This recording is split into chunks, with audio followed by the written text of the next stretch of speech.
वेतारं कर्मभूषणं ज्ञातारं विश्वतत्त्वानां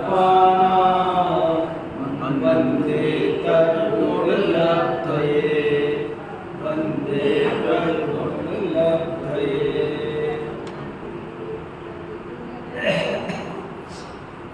आज एक बहुत ही इम्पोर्टेंट लेख है, छोटा सा, पेज नंबर 158 पर जैन आचार्य प्रदीपिका पृष्ठ संख्या 158। देखो, बहुत इम्पोर्टेंट बात मैं आज कहने की कोशिश करता हूँ। इस लेख का शीर्षक है धर्मात्मा सदा ही प्रसन्न रहता है।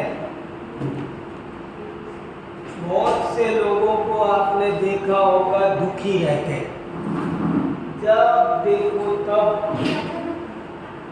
दुखी रहते हैं। कभी भी बात करो तो रोते ही रहते हैं, सब कुछ होते हुए भी।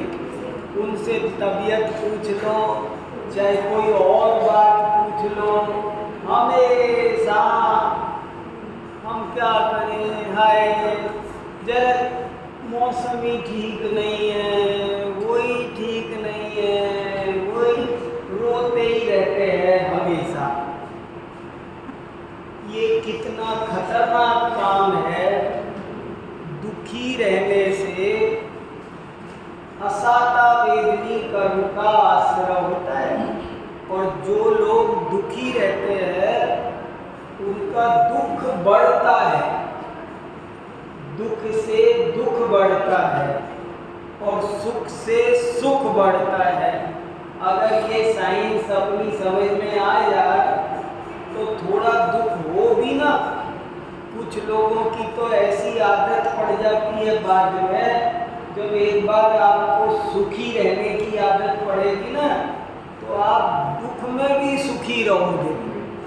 कोई कोई आदमी तो सुख में भी दुखी रहता है, और कोई कोई आदमी समझ हो जाए तो वो दुख में भी सुखी रहता है।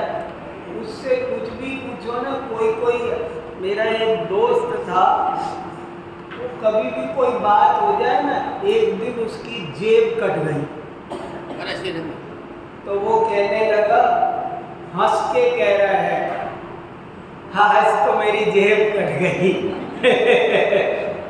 मैंने कहा जेब कट गई, और जेब कट गई की बात को कैसे सुना रहा है, आज तो मेरी जेब कट गई। जो अरे आज तो हमारे बर्तन टूट गए, आज तो हमारी ग्लास सेट टूट गया। हाँ, एक आदमी दुख में भी सुखी रहते देखा है हमने।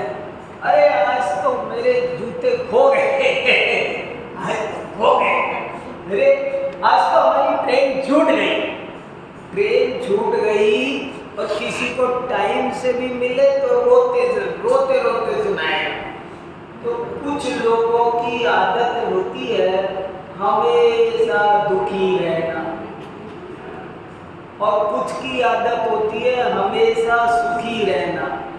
किसी को कपड़े भी बुरे लगेंगे, बाल भी बुरे लगेंगे, नाक भी बुरी लगेगी, मेरा शरीर भी बुरा है, सब बुरा ही बुरा है।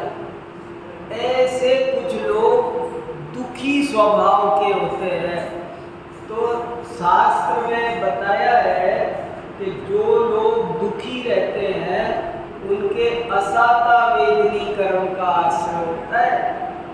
दो तरह के वेदनी कर्म है, साता वेदनी और असाता वेदनी। तो दुखी रहने से असाता वेदनी कर्म का आश्रय होता है, मतलब दुख बढ़ता है। ऐसे कर्म का आश्रय होता है कि बाद में फिर उसके बदले में दुखी मिलने वाला है। इसलिए इस लेख का सारांश ये है, इस लेख में ये समझाने की कोशिश की है कि हमें कभी भी दुखी नहीं होना चाहिए, चाहे कुछ भी हो। जीवन में कभी भी दुखी नहीं होना चाहिए।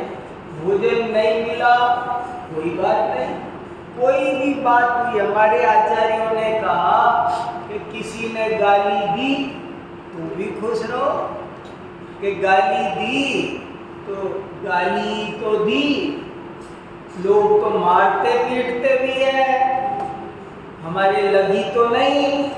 ऐसे कुछ ना कुछ उसमें पॉजिटिव सोचो हर चीज में। एक आदमी ऑफिस जा रहा था, गाड़ी स्टार्ट करने लगा तो देखा पंचर है, कहने लगा बहुत बढ़िया हुआ। क्यों बहुत बढ़िया हुआ? कि यही पता चल गया रास्ते में हो जाती तो यहाँ तो मैं अभी मेरा साथी है घर पर, कोई भी है हमारा, इसको खोल के स्टेप नहीं बदल लेंगे, रास्ते में हो जाती तो एक आदमी हमेशा खुश रहता है। वो जो भी हो कहेगा चोरी हो गई, हाँ जान तो बच गई, गाड़ी जल गई, गाड़ी तो जली, कोई घर को या जान माल को नुकसान तो नहीं हुआ। और एक आदमी जरा जरा सी बात पर रोता रहता है, और ये ऐसा आदमी कभी धर्म नहीं कर सकता, कभी सुखी नहीं हो सकता। धर्मात्मा बनने के लिए, सुखी होने के लिए पहली शर्त है हमेशा मुस्कुराते रहो, खुश रहो। महाराज जी कहते थे, विद्यानंद महाराज जी बहुत कहते थे कि दुख का पहाड़ भी टूट पड़े तो जो मुस्कुराता रहे उसका नाम धर्मात्मा। जिसके सामने दुख पिघल जाए वो तो धर्मात्मा, और जो दुखों के सामने पिघल जाए वो अधर्मात्मा। दुख आए हम पिघल गए तो समझो हमने धर्म नहीं पढ़ा, और हमारे आगे दुख आए और पिघल जाए तो समझो हम धर्मात्मा। इसलिए इस लेख को पढ़ने से आपको बहुत फायदा होगा। मैं थोड़ा सा पढ़ता हूँ, बातें तो बहुत सारी कहनी है लेकिन सब इसमें लिखी हुई है। देखो थोड़ा, चित्त प्रसाद, प्रसाद माने प्रसन्नता, मन की प्रसन्न, मन हमेशा किसी किसी का चेहरा देखो, वो है ना उसका चेहरा उदास रहते होते उदास ही बन गया है, अब वो कभी हंसेगा नहीं तो वो भी ऐसा लगेगा उदास, मतलब उसकी हंसी में भी उदासी झलकेगी।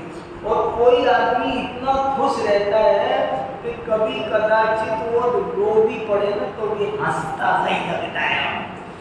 चेहरा प्रसन्न रहना चाहिए, कमल जैसा खिला रहना चाहिए। क्या दुख है दुनिया में, देखो चित्त प्रसाद या आनंद भारतीय संस्कृति का सर्वोच्च जीवन मूल्य है, संदेश है। वैल्यू एजुकेशन की बात करते हैं ना, वैल्यूज होना चाहिए, आदमी में मूल्य होना चाहिए। तो सबसे बड़ा मूल्य क्या? प्रसन्नता, हर हाल में खुश रहो, जो हो गया सो। और सौभाग्य सागर जी महाराज थे ना, वो रोज हर प्रवचन के बाद एक वाक्य बोलते थे, जीवन में जो शेष है उसे ही विशेष बना लो, नहीं तो सब अवशेष रह जाएगा। मुझे बहुत अच्छा लगता था, समझ में आया?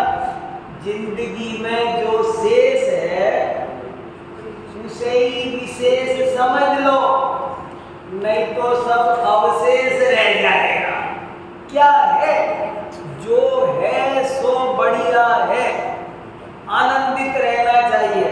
देखो सभी संतों, ये लाइन सुनो कितनी बढ़िया है, सभी संतों और शास्त्रों का एकमात्र अंतिम कथ्य है, येन केन प्रकारेण सदा आनंदित रहो, कभी भी किंचित भी दुखी मत हो। 100 शास्त्रों का सार है, सारे संतों की वाणी, सारे शास्त्रों का सार क्या है? खुश रहो बस। कितने भी कुछ भी होते हैं, जितने त्योहार आते हैं, सबका एक ही मैसेज है, आप खुश रहो, जैसे तैसे बने खुश रहो। देखो, येन केन प्रकारेण सदा आनंदित रहो, कभी भी किंचित भी दुखी मत हो। दुखी होने से, ये लाइन बहुत इंपॉर्टेंट है, दुखी होने से दुख मिटता नहीं अपितु बढ़ता है। आगामी दुख का कारणभूत घोर कर्म बंध भी होता है। देखो, आप बोलो मेरे सिर में दर्द हो रहा है, नहीं हो रहा होगा तो हो जाएगा, सही बता रहा हूं। और हो रहा हो और आप बोलो नहीं तो नहीं हो रहा, ठीक हो जाएगा। आप प्रयोग करके देखो, ये मंत्र बड़ी विचित्र बात है कि दुखी होने से दुख बढ़ता है और सुखी रहने से दुख घटता है, सुख बढ़ता है। और एक बड़ी बात, दुखी व्यक्ति तत्व चिंतन आदि रूप धर्म ध्यान नहीं कर सकता। अब दुखी रहेगा तो धर्म ध्यान तत्व चिंतन कैसे करेगा? उससे कहो द्रव्य गुण पर्याय पर सोच, और तो दुखी हो रहा है, वो क्या सोचेगा द्रव्य गुण पर्याय? इसलिए पहले नॉर्मल, पहले खुश तो हो, नॉर्मल तो हो। रोते झीकते आदमी से क्या बात करें? देखो, यही कारण है कि सभी जैन ग्रंथों में यत्र तत्र सर्वत्र सदैव प्रसन्न रहने की शिक्षा दी गई है। और कितने, मैंने 20 रेफरेंस दे रखे हैं, ये 20 शास्त्रों के वाक्य दे रखे हैं, और भी दे सकता था कितने भी। क्या काय के रेफरेंस है ये? कि शास्त्रों में ये लिखा है कि खुश रहो। देखो कहाँ कहाँ लिखा है, कार्तिकेय अनुप्रेक्षा में लिखा, जम चिंतति सानंदम तम धम्मम उत्तमम चारणम। जो आनंद सहित चिंतन किया जाता है वही धर्म ध्यान है। देखो, एक गजब की बात और बताता हूँ, ये एक और अचंभा सुनो कि कुछ लोग तो धर्म के नाम पर दुखी होते हैं। वो सोचते हैं हम खुश रहेंगे तो हम धर्मात्मा कैसे? धर्मात्मा तो वो होता है जिसका मुंह लटका रहे, दुखी रहे, जो मुस्कुराए, वो कैसे धर्मात्मा हो सकता है? कितने ही लोग तो जो कुछ करेंगे ना, पूजा पाठ, बस यही है सबसे बड़ा धर्मात्मा। अरे नहीं भाई, धर्मात्मा तो उसका नाम है जो प्रफुल्लित रहता है। अपन बारे भावना पढ़ते हैं ना, तो कैसे राजा राणा छत्रपति दिन के अलवार, अरे भगवान मरना सबको एक दिन। ये इसलिए नहीं, जिनवाणी में ये बातें इसलिए लिखी है कि रो बारे भावना काय के लिए है। आपको पता है बारे भावना के बारे में क्या लिखा है? भवीय जनानंद जननीयो, जिनके चिंतन इन चिंतक सम सुख जागे। बारे भावनाओं के चिंतन से क्या होना चाहिए? दुख होना चाहिए कि आनंद होना चाहिए? बारे भावनाओं से आनंद आना चाहिए। बारे भावनाओं से कोई मरते बचा नहीं सकता, ये दुख की बात नहीं है। कोई किसी को रख नहीं सकता, कोई किसी का भला बुरा नहीं कर सकता, ये दुख की बात नहीं है।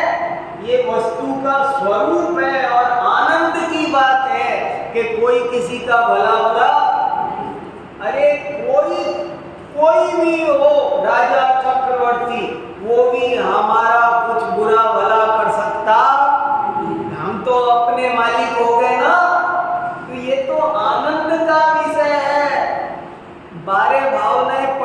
करते रोते रहते हैं, मेरे बिल्कुल नहीं समझ में आती। अरे बारे भावनाएं तो आनंद देने वाली है, सब जगह लिखा भव्य जनानंद जननी हो कि भव्य जीवों को आनंद देने वाली है। इन चिंतन सब सुख जागे, इनके चिंतन करने से समता रूपी सुख पैदा होना चाहिए। और मगर हम हैं कि हम तो पूजा करें पाठ करें तो रोते ही रहते। हम अच्छे धर्मात्मा हो गए। धर्मात्मा तो बहुत प्रसन्न होता है, देखो तो सही। और देखो क्या लिखा तत्वार्थ सूत्र में, दुख शोक तापा क्रंदन बद परिदेवनानि आत्मपरो वयस्थानानि असद वेद्यस्य। दुखी होने से, शोक करने से, ताप करने से, आक्रंदन करने से, रोना विलाप करना, इनसे और अशुभ कर्म बनता है मोटा। लोग सोचते हैं कि कितने लोग दुखी हो करके क्या क्या करते हैं। कोई तो आत्महत्या कर लेता है, उसे ये पता नहीं है कि मैं खुद अपने पैर पे कितनी बड़ी कुल्हाड़ी मार रहा हूँ, कितना बड़ा संकट उस पर आगे आने वाला है, भोगे नहीं भोगा जाएगा, मगर कर लेता है ऐसा काम। देखो और जगह जगह लिखा है, कितने बताऊं, रत्नकरंड श्रावकाचार्य के 99 नंबर के श्लोक में लिखा कि सामायिक कैसे करनी चाहिए, परिचेतव्या प्रसन्न धिया। सामायिक के समय कैसा होना चाहिए, प्रसन्न चित्त होना चाहिए। सामायिक के समय उदास, परेशान, चिंतित, दुखी, हाय राम क्या करे, मैं अकेला हूँ। अकेले हो ये अच्छी बात है।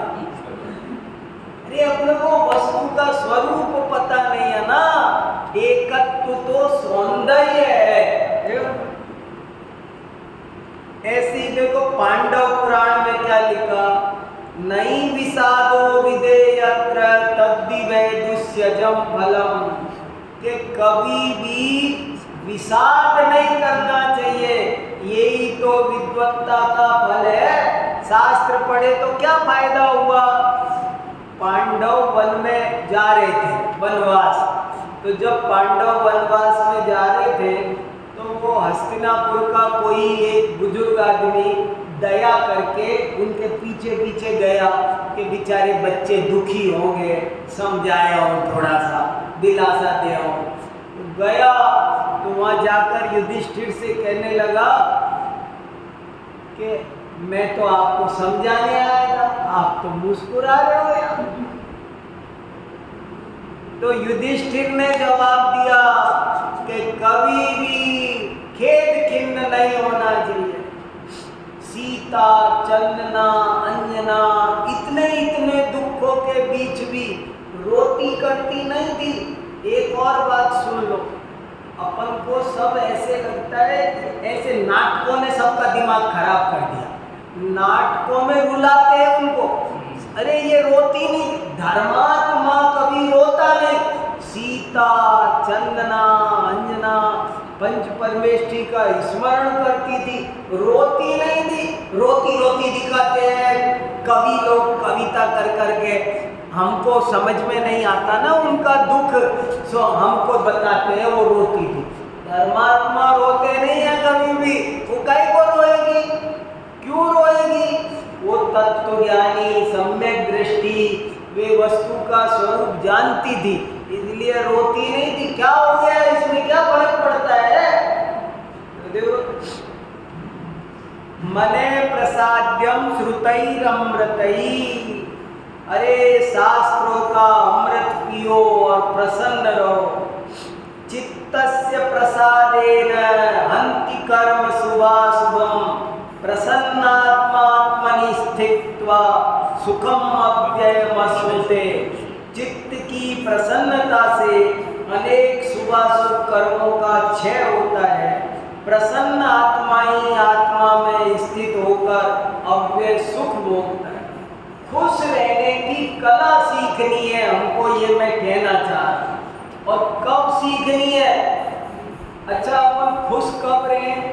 जब सुख आए तब। दो वाक्य है, जब सुख मिलेगा तो मैं खुश होऊंगा। दूसरा वाक्य है, जब खुश होगे तब सुख मिलेगा। समझ में फर्क? समझ में आया? मुझे सुख मिलेगा तो मैं खुश होऊंगा, ये वाक्य गलत है। सही वाक्य है, मैं खुश होऊंगा तो सुख मिलेगा। उल्टा मत सोचो, इंतजार करो हम कैसे सुखी होए, सुख मिलेगा जब तो होएंगे। अरे तू सुखी हो आज, पीछे पीछे खुशी आ रही है। ये एक बड़ी बात है। देखो, नंदी संपन्नो हम, ऐसे शास्त्र के मंत्र हैं कि मैं आनंद से संपन्न हूं। जाप करो, सारे दुख पिघल जाएंगे। मैं आनंद का भंडार हूं, मेरे अंदर ज्ञान और आनंद का भंडार है। कहाँ कमी है? आत्मा तो आनंद का भंडार है। आनंद स्रोत बह रहा, मन क्यों उदास है? पानी में रहते भी अरे मछली को प्यास है। आनंदित रहो, कुछ भी होने दो। दुनिया के दुख देखो कितने हैं, हमारे पास कुछ दुख नहीं। अभी आप यहाँ शांति से रहते हो ना, इसलिए पता नहीं है आपको क्या क्या हो रहा है। देश दुनिया की देखो कहाँ क्या क्या हो रहा है। यूक्रेन में देखो क्या हो रहा है, उत्तरी कोरिया में जाके देखो क्या हो रहा है। वो खतरनाक हालत है। यहाँ शांति से रह रहे हो, सो भी रोते रहते हैं, दुखी दुखी दुखी दुखी करते रहते हैं। आपको पता है, अभी 4-6 दिन पहले अखबार में एक समाचार आया कि एक देश में नहाने पे प्रतिबंध लगा दिया। पानी नहीं है, कोई नहा नहीं सकता, नहाएंगे तो जुर्माना लगेगा, जेल ले जाएंगे पकड़े। पानी नहीं है। अब हम कितने सुखी, यहाँ कोई कमी नहीं है, फिर भी रोते रहते हैं। देखो आनंद, देखो आनंदो में वर्षति, ध्यान का मंत्र है। क्या? जरा चिंतन, कितना भी दुख हो आप ऐसे सोचो, आनंदो में वर्षति। अरे मेरे ऊपर आनंद की वर्षा हो रही, बरस रहा है, मूसलाधार आनंद बरस रहा है। आपका सारा दुख दूर हो जाएगा। कभी भी दुखी नहीं होना चाहिए। सास ऐसी है, बहू ऐसी है, ये नहीं है, वो नहीं है, हाय राम क्या है, किच किच किच किच किच किच लगी रहती है। कितने दुख बताओ बड़े बड़े लोगों को। श्री कृष्ण के दुख ज्यादा थे कि हमारे? बताओ। पैदा हुए, एक गरीब की झोपड़ी में बच्चा पैदा हो तो भी थाली बजा देते हैं, गुड़ बांट देते हैं। और उनके पैदा हुए तो छुपा के ले गए, अंधेरी रात में डूबती जमुना में। और जब मरे तो कोई मर जाए, 4 आदमी कंधा देने वाले मिलते हैं, और वहां मरे तो कंधा देने वाला नहीं कोई। सोचो कैसे क्या। सीता कितनी बड़ी राजकुमारी, राजा जनक की, और बताओ उसके दुख बताओ। दशरथ के घर ब्याही, राजा की बेटी राजा के घर आई, पर आते ही चल जंगल। वहां पहुंची तो रावण के यहाँ, और रावण के से जैसे तैसे 14 साल कटकटा के अयोध्या आई, फिर बदनाम होके फिर निकल। हे भगवान, अपन जरा जरा सी बात पे, मैंने तो इस घर में कुछ सुख पाया ही नहीं। सारे सुख पा रहे सब कुछ खाना पीना क्या? देखो मैं आपके साथ में स्वाध्याय कर रहा हूँ, आपको ही नहीं समझा रहा, मुझको भी समझा रहा। अपन लोग बच्चे, अरे बच्चे बहुत अच्छे, चिंता मत करो, जैसे भी है ना, जैसे भी हैं घर के सब सदस्य और सारा वातावरण कुल मिला के बढ़िया है, परेशान होने की कोई जरूरत नहीं है। और क्या लिखा, तत् ज्ञानम यत् प्रतिसमयम आनंदायते, ज्ञान तो वही है, समझदारी तो वो जो सदा खुश रहे। देखो, सदा दिवाली संत के 8 पहर आनंद, वो जो सदा खुश रहता है ना, रोज दिवाली है हमारी, तो ऐसे आनंदित रहना सीखो। 1 साल में 100 साल जियोगे, 1 साल में 10 साल का काम करोगे, तरक्की भी करोगे, एनर्जी आएगी, पावर जगेगी, काम करने की कैपेसिटी बढ़ेगी, इम्यूनिटी बढ़ेगी। ये 10 तरह की और दवाइयाँ, सबसे बड़ी दवाई क्या है? बादाम का हलवा खाने से चेहरा नहीं चमकता है, खुश रहने से चमकता है। खुश रहने से चेहरे पे चमक आती है, बादाम का हलवा खाने से नहीं आती। वो कोई कर, ये टॉनिक है, खुश रहने वाली बात है, ये कला सीख लो। सदा दिवाली संत के 8 पहर आनंद, ज्ञानानंद, अपने यहाँ तो लोगों के नाम वो तो के ज्ञानानंद, शुद्धानंद, महानंद, बहुत आनंद आनंद आनंद बहुत होते हैं। ज्ञान समान आन जगत में सुख को कारण, मोद क्रिया, गर्भवती महिलाएं अगर दुखी रहे तो संतान पर बहुत बुरा असर पड़ता है। वो तो रहेगी 6 महीने 8 महीने दुखी, वो बच्चे की सारी जिंदगी खराब हो जाएगी। तो लिखा है, गर्भवती महिला को कभी भी कोई दुख का सीन टीवी तक पर नहीं देखना चाहिए। कोई मर्डर, मार काट, सब अच्छे अच्छे सीन देखो, झरने देखो, फूल देखो, उद्यान देखो, वो देखो, मगर कोई भी मार काट, हत्या, बलात्कार, ये सीन कभी किसी गर्भवती को देखना नहीं चाहिए। शास्त्रों में मना लिखा है। आनंद की चीजें देखो, खुश खुश खुश भरी देखो, अच्छे अच्छे दृश्य देखो, हरियाली देखो, कोई दिक्कत नहीं। देखो सम्यक दृष्टि कैसा होता है? बाहर नारक कृत दुख भुगते, अंतर सुख रस घटा घटी। सम्यक दृष्टि नरक में रहे तो भी कैसा रहता है? सुखी, खुश, अंत नरक में भी। और मिथ्या दृष्टि स्वर्ग में भी दुखी रहता है। पता है ना, वहां स्वर्ग में भी ईर्ष्या बहुत होती है, सब होते हुए भी ईर्ष्या होती है। मां दुखी होता है स्वर्ग के मिथ्या दृष्टि देवों का कोई मुकाबला नहीं उनके दुख का। और नरक का नारकी सम्यक दृष्टि हो तो सुखी रहता है। अब मेरे समकित सामने आयो, जिनको ज्ञान होता है वो तो ऐसे गाते नाचते, ओहो सामने मेरी जिंदगी में तो कब, जब कितने भी दुख हो तब।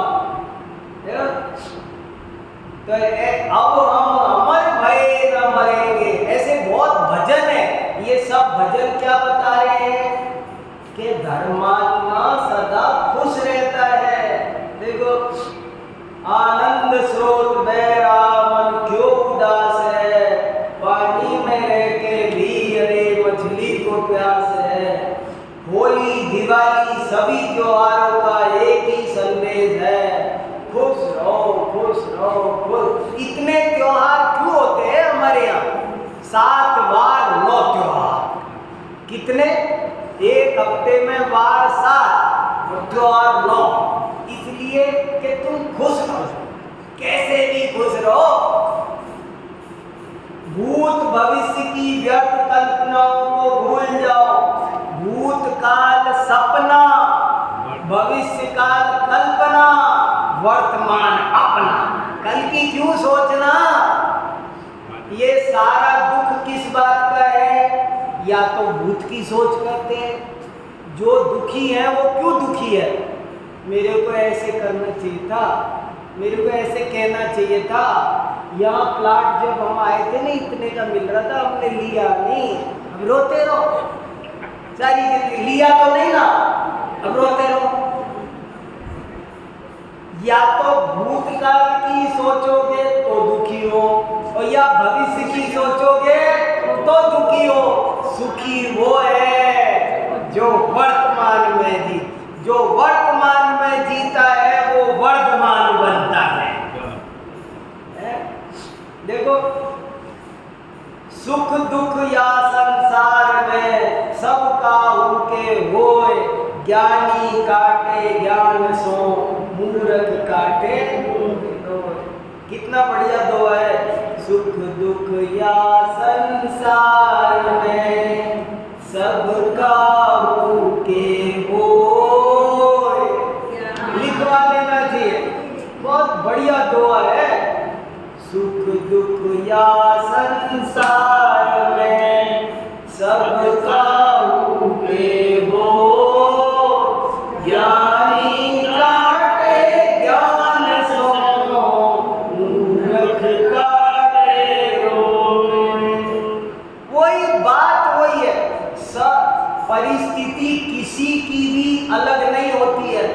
सबके घर में चूल्हे में राखी होती है, किसी की दिखती है किसी की नहीं दिखती है। हर घर में चूल्हे में राख है। आपको पता नहीं, आपको लग रहा है वीर सागर जी तो सुखी है क्योंकि आपको तो ये गद्दी पे दिखते हैं। समझ में आया ना? हर आदमी के अपने अपने झंझट उसके घर में है। किसी के तुमको पता है और किसी के नहीं पता है। क्या रखा है? पर समझदार है वो उसी हालत में सुखी रह लेता है। गुलाब तो वही है, कोई कांटे देखता है और कोई गुलाब। उसी डाली में कांटे भी है और उसी डाली में गुलाब भी है। देख लो, क्या देखना है? देखना क्या? दृष्टि बदलो, सृष्टि बदल जाएगी। दृष्टि बदलो, सृष्टि बदल जाएगी। कारण मत खोजो, सुखी होने के लिए कोई कारण मत खोजो। कोई कारण मिलेगा तो खुश होऊंगा। अरे क्यों? कारण मिले तो क्यों खुश होंगे? बिना कारण खुश हो, है कि नहीं? भूत भविष्य की अधिक चिंता व्यर्थ और दुखद है। पति पत्नी का विवाद, पति पत्नी झगड़ रहे थे। ये पति कह रहा था मैं बच्चे को डॉक्टर बनाऊंगा, पत्नी कह रही थी नहीं मैं वकील बनाऊंगी। लड़ाई हो रही थी बहुत जोर से। पड़ोसी निकल के आए, क्या हुआ? ये कह रहे डॉक्टर बनाऊंगा, मुझे नहीं बनाना, रात में उठ के भागना पड़ता है, मैं तो वकील बनाऊंगी। अरे वकील बना के क्या करना? सब उल्टे सीधे पक्ष लेने हैं। डॉक्टर बनाऊंगा। अच्छा बच्चे को बुलाओ, बात करो। वो अभी पैदा नहीं हुआ, बच्चा पैदा नहीं हुआ, वो लड़ाई कर रहे हैं। ये हाल हमारा है। हम भी बेमुद्दे की लड़ाई। हमारे सारे दुख ऐसे हैं कि अगर उन्हें मंच पे दिखा दो तो हंसी आ जाए। ये सब हंसी, हम ऐसे ही रो रहे फालतू। देखो, भूतकाल सपना, भविष्य काल कल्पना, वर्तमान अपना। एक कविता है बहुत अच्छी, शानदार भूत था भविष्य भी महान है, अगर हम संभाल लें जो कि वर्तमान है।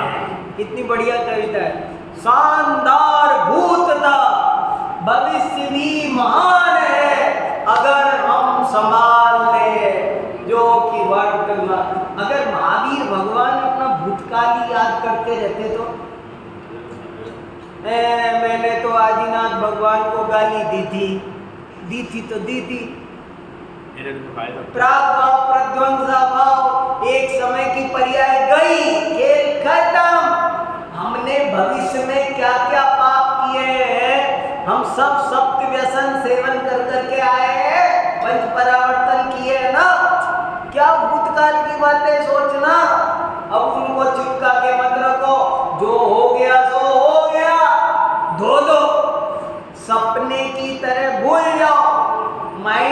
करो। देखो, अपने नाम गांव सकल आदि की हीन भावना छोड़ो, चोखो ठन पाल। ये समझ में आया? ठन पाल एक आदमी था, मैं सुनाता हूँ तब आपको समझ में आएगा। एक आदमी था, उसका नाम था ठन पाल। तो जो भी कोई उसको घर पे बुलाने आता तो आवाज देता आता ठन पाल। तो उसकी पत्नी को अच्छा नहीं लगता था, ये क्या ठन पाल। तो वो पत्नी उससे कहती है, बार बार कहती थी, मुझे तुम्हारा नाम नहीं अच्छा लगता, नाम बदलो। ये जो आता है वही यहाँ ठन पाल करते आता है। और एक दिन तो वो पत्नी इतनी नाराज हुई, घर के बाहर निकाल दिया। बोले जाओ, पहले आज नाम बदल के आओ, जब घर में घुसने दूंगी। जो आता है चला आता है ठन पाल। मेरे को पसंद नहीं है ठन पाल, नाम बदल के आओ, निकल जाओ। बाहर निकाल के दरवाजा बंद कर लिया, नाम बदलने भेज दिया। जब वो आदमी गया तो आगे गया तो रास्ते में उसने देखा एक आदमी मर गया, लोग अर्थी ले जा रहे थे। तो उसने सोचा ये तो मर गया, इसका नाम खाली हो गया, ले लेता हूँ। तो पूछा लोगों से, भाई साहब ये कौन मर गया, ये कौन थे ये मर गए, इनका नाम क्या था? बोले अमर सिंह। क्या? बोले अमर सिंह, वो मर गया, फिर क्या फायदा हुआ अमर सिंह नाम का? है? मैं नहीं ले रहा है ऐसा नाम, अमर सिंह नाम होके भी मर गया, मेरे को नहीं चाहिए ये। तो उसने जो है छोड़ो इसको, ये नहीं लेना, और आगे चलो। आगे गया तो एक आदमी भीख मांगता फिरता था, गरीब सा। तो उसने सोचा इसको कोई नहीं जानता, इसका नाम ले लो। हाँ भाई, तेरा क्या नाम है? बोले मेरा नाम धनपाल। बोले क्या? धनपाल और भीख मांगता है? धनपाल होता है, भीख मांगता है, फिर धनपाल नाम होने का क्या फायदा? फिर दुखी हो गया, बोले ये नहीं पार पड़ेगी, आगे चलो। और उसने सोचा छोड़ो आदमियों का, अपन तो कोई औरत का ले लेते हैं। तो एक औरत है ना, ईंधन इकट्ठे कर रही थी गांव में, जंगल में। कोई गरीब सी औरत उपले फुपले गाय का गोबर वोबर उठाती गिर रही थी। तो उसने उसको, ओ बहन जरा सुनना, तुम्हारा नाम क्या है, जरा नाम बता देना। उसने सोचा इसका नाम रख लेता हूँ मैं, तो बढ़िया रहेगा, आदमियों के तो बेकार निकले सब। तो उससे पूछा तो बोले क्या? बोले मेरा नाम लक्ष्मी बाई। ए भगवान, यहाँ भी वही हाल है, नाम लक्ष्मी बाई और छाना बीन रही है। छाना बोलते हैं राजस्थान में, छाना बीन रही है। आखिरकार थक थका के वो घर आ गया। घर आया तो पत्नी बोली बदल लिया है नाम। बोले तू दरवाजा तो खोल। बोले क्या दरवाजा खोलूं, नाम बताओ क्या बदल गया है। तो उसने पूरी कहानी सुनाई। कहानी सुना के कहा कि सुनो, अमर सिंह ने मरता देखा, भिक मांगे धनपाल, लक्ष्मी बाई छाना बीने, चोखो ठन पाल।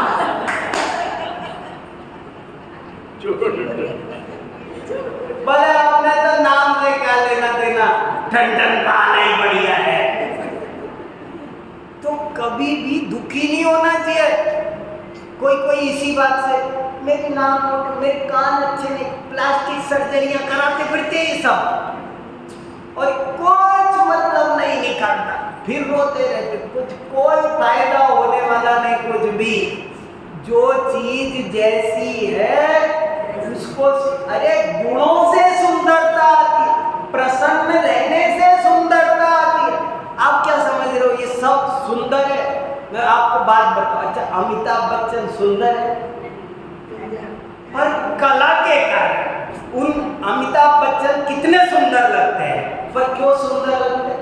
शाहरुख खान सुंदर है, क्यों सुंदर लगते हैं? विराट कोहली क्यों सुंदर लगता है? सर मैं धोनी सुंदर है। अरे आदमी अपने गुणों से सुंदर होता है, अपने काम से सुंदर होता है। आप काम करो, अच्छे प्रसन्न रहो, जैसे होगे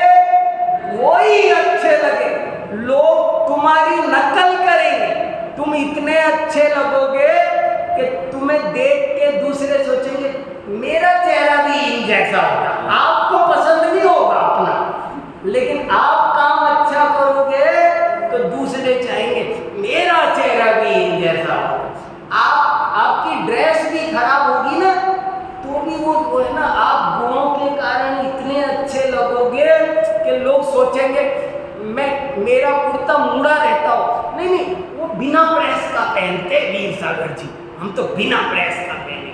अरे मैं तो बेकार पहन रहा हूँ, लेकिन वो काम कर रहा है आदमी, तो वो काम से वो चीजें अच्छी लगती है।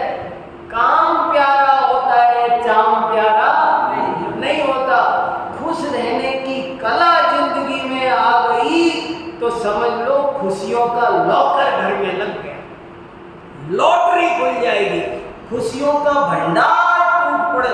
आप 6 महीने में घर की काया पलट हो जाएगी। घर में जितनी नेगेटिव एनर्जी है सब बाहर निकल जाएगी। मैं बहुत बात कहना चाह रहा हूँ, घड़ी नहीं कहने दे रही। बहुत घर की सारी नेगेटिव एनर्जी बाहर निकल जाएगी, एकदम पॉजिटिव हो जाओगे और बहुत तबीयत ठीक होगी, निर्धनता ठीक होगी। 100 तालों की एक चाबी है, खुश रहना, खुश रहना, खुश रहना। ये कला आ गई तो बहुत बड़ा काम हो जाए। चलो बाकी बात बाद में करेंगे।